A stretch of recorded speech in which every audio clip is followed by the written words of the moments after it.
सभी को जोहार। ओके, जब हम एक वर्ड बोलते हैं तो आपके दिमाग में क्या चीज आता है वो बताइएगा। भारत। भारत, क्या आपके दिमाग में क्या है? देश का नाम, करेक्ट ना? भारत माँ। और एक और चीज दिमाग में नहीं आया कि ये कंट्री बहुत डाइवर्सिटी को समेटे हुए है। साउथ इंडिया की कल्पना करिए तो कुछ अलग, हिमालय नॉर्थ ईस्ट को देखिए तो अलग, वेस्टर्न साइड के स्टेट्स अलग, सेंट्रल इंडिया अलग।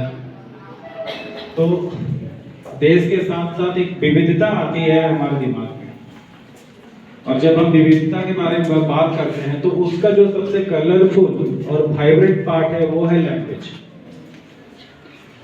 और अगर मैं इन टोटालिटी बात करूं तो 845 डायलेक्ट्स हैं जो लिस्टेड है। डायलेक्ट मतलब बोली जाने वाली भाषा, चाहे उसका स्क्रिप्ट हो या ना हो। हालांकि ये संख्या, अगर जैसे अभी मैम लोगों ने कई सारे लोकल लैंग्वेज पे बात किया, तो ये संख्या 3132 के आसपास है।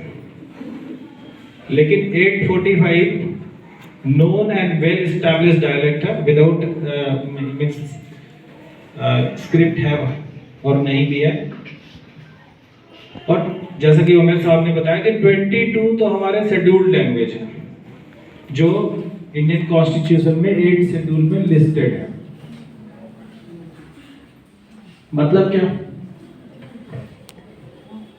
इसका मतलब क्या हुआ? यानी हम एक ऐसे कंट्री में रहते हैं जहां पर्टिकुलर कुछ किलोमीटर्स पे लैंग्वेज बदल जाती है। एंड एक बड़ा रीजन रहा होगा कि जब कॉन्स्टिट्यूएंट असेंबली इस चीज को डिसाइड करने के लिए बैठे थे कि कौन सी भाषा हमारी राष्ट्रीय भाषा बन सकती है। एंड आई एम श्योर कि अभी भी बहुत लोगों को डाउट होगा, कितने लोगों को लगता है कि हिंदी हमारी नेशनल लैंग्वेज है? Raise your hand. See, and the language teachers, I'm requesting you just look at the hands. More than 25%, 30% the student having this mindset that Hindi is our national language. और I'm sure जो language teacher है एक दो हाथ उठाइए। Hindi, English, Sanskrit वाले हाँ। Madam क्या ये सही है? नहीं, मतलब आप टीचर हैं इसलिए मैं आपसे पूछ रहा हूँ। हिंदी हमारी राष्ट्रभाषा है? नहीं है ना? देखिए अभी भी हमें डाउट है। और एक बड़ा रीजन यही रहा होगा कि 12, 13 और 14 सितंबर 1949 को जब संविधान सभा ने लैंग्वेज पे डिस्कशन किया था तो एक मत नहीं बन पाया। And that's why it was decided कि हिंदी राजभाषा होगी, ऑफिशियल लैंग्वेज। और आप स्टूडेंट हैं तो मैं इसलिए आपसे उसी लैंग्वेज में बात कर रहा हूँ। आर्टिकल 343 ऑफ इंडियन कॉन्स्टिट्यूशन क्या बोलता है कि हिंदी राजभाषा है अंग्रेजी के साथ, और 15 सालों तक यही स्टेटस रहेगा। उसके बाद की कहानी तो डीप में घुसना पड़ेगा। तो हिंदी राजभाषा हुई, और इसके पीछे जो सबसे बड़ा रीजन था ना, वो कुछ साउथ इंडियन स्टेट थे, पर्टिकुलरली जिन साहब को आज हम याद कर रहे हैं ना, इनका स्टेट था Tamil Nadu. So Tamil Nadu and the politician of Tamil Nadu who were the member of Constituent Assembly, वो reluctant थे कि हिंदी राष्ट्रभाषा नहीं होनी चाहिए। हिंदी से पुरानी और समृद्ध भाषा तमिल है। अपने अपने रीजन थे, जो भी आप तो अपनी लैंग्वेज को आप ही डिफेंड करोगे। तो एक मत नहीं हो पाया, और संविधान बनाने वाले बड़े पवित्र मन से बैठे थे तो किसी पे भी कोई चीज थोपी नहीं गई। अदरवाइज बहुमत तो हिंदी के साथ था।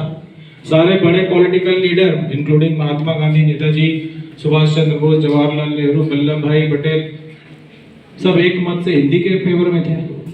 लेकिन कॉन्स्टिट्यूएंट असेंबली में जो भी हुआ आम सहमति से भी हाथ उठा के बहुमत नहीं गिना गया था, और इसीलिए हिंदी राष्ट्रभाषा नहीं बनी, राजभाषा है। हमने कुछ खोया पाया इस पे विवाद नहीं है, लेकिन क्या है इसमें सहमति नहीं बनी तो क्या हो सकता है, इसका सॉल्यूशन क्या हो सकता है? सॉल्यूशन क्या हो सकता है मैं बताता हूँ। और भी नॉर्थ इंडियन, ये मेंटालिटी को मैं बहुत अच्छे से समझता था। मेरा बैकग्राउंड डिफेंस का है, तो मैं ऑलमोस्ट इंडिया के हर पार्ट में 16 साल घूम के फिर वापस अपने स्टेट में आया। और मैंने 16 साल में 9 साल तो कर्नाटक और तमिलनाडु में ही बिताया। तो हमारी मेंटालिटी क्या होती है नॉर्थ इंडियन की, मैं बताता हूँ कि मैं जब तमिलनाडु जाऊँ तो एक तमिलियन मेरी हिंदी समझे और मैं बहुत अथॉरिटेटिव वे में उससे हिंदी में बात करूँगा। और जब मैं दिल्ली पोस्टिंग था आरके पुरम में, मेरे एयरफोर्स हेडक्वार्टर के सामने ही तमिल संगम का जो भी उनका बिल्डिंग था तमिल संगम का, और उसके आसपास सारे तमिलियन स्टॉल वाले थे, फूड स्टॉल वाले। तो वहां पे मेरी मेंटालिटी थी बीइंग नॉर्थ इंडियन, क्यों मेरी हिंदी समझे, भले वो तमिलियन है लेकिन उसको हिंदी आनी चाहिए और वो मेरे से हिंदी में बात करे। और जब मैं तमिलनाडु में था या तमिलनाडु भ्रमण कर रहा होता था, तब मुझे लगता था कि इसको मेरी हिंदी समझ में आनी चाहिए। What about their integrity towards their language? हमने ये एक बहुसंख्यक लोगों की मेंटालिटी हो जाती है कि हम अपनी चीज थोपने लगते हैं। अब बतौर स्टूडेंट आपके लिए कितना घातक हो सकता है, या फिर आप एक मल्टी लैंग्वेज एस्पेक्ट को अगर अप्रोच को अडॉप्ट करते हो तो कितना आसान हो सकता है आगे